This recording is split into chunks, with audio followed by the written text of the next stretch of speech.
Hey, so I wanted to talk to you about the words could and should.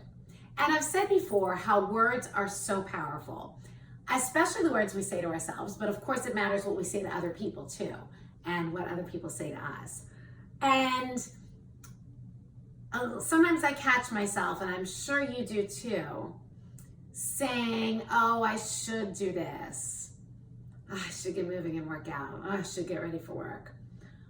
I should write that post. I should whatever. I should make this phone call. I should get in touch with that person that I've been putting off because I don't really like hanging out with them, but they're a friend and we need to, kind of feel this obligation, whatever. Should sounds like a chore. And it's also a word that when somebody says it to you, like, well, you should have, especially in a relationship, well, you should have done this, you should have done that. You feel like you were just so, I don't know how you feel, but it has made me feel like I'm bad, like I'm wrong, like I can't make anybody happy and I better try to please them. It's the same thing when we're saying it to somebody else.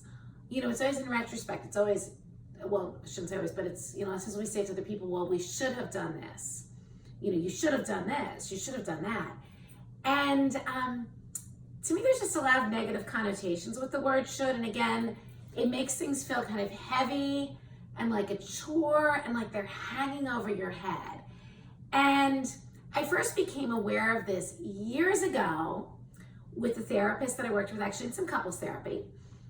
Looking back, I didn't get a lot from that therapist, but I'm big on therapy. I think therapy is wonderful. That's not what this IGTV is about, but I do think you need to shop around a little bit and find the therapist that is a good fit for you. But anyway, even though I didn't get a whole lot from this woman, the one thing that I walked away with that stuck with me was that she told us at the time, this was, as I said, like couples counseling, that we both needed to drop the word should because it was very almost accusatory. And I had never really thought of it that way. I never really thought of specific words.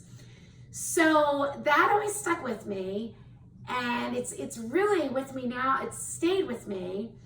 And I'm so much more aware of word choice now that the minute I find myself saying it to myself or just even in, say, talking to my therapist now, I was talking about a situation. She said, well, you know what I should have. And I was like, no, what I could have done. So if should sounds like a chore or maybe sounds accusatory sometimes, could is full of possibilities. So just when you're talking to yourself, I could work out.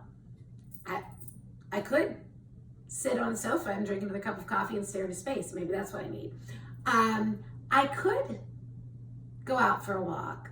I could write this post. I could talk to my boss about this idea. I could have this conversation with my partner, with my friend, whatever.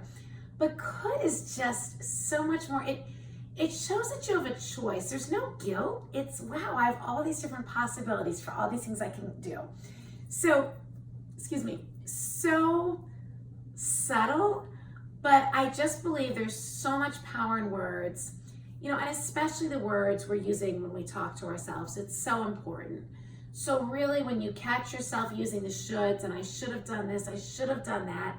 No, I could have. When you're looking back over a situation, sure, maybe you could have done something differently. But I like to believe we're all doing the best we can with where we are, and we look back and we learn.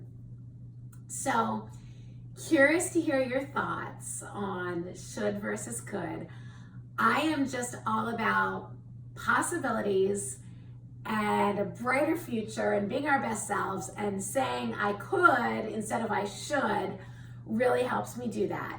So this actually came to me yesterday morning, and I was getting ready for work. I was working Mondays. I work like a 12.5-hour day.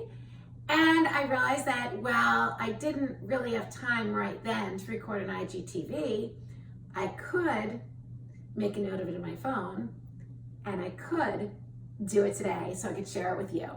So there you have it. As always, thanks for watching. Love it when you drop me a comment. Let me know if this is helping.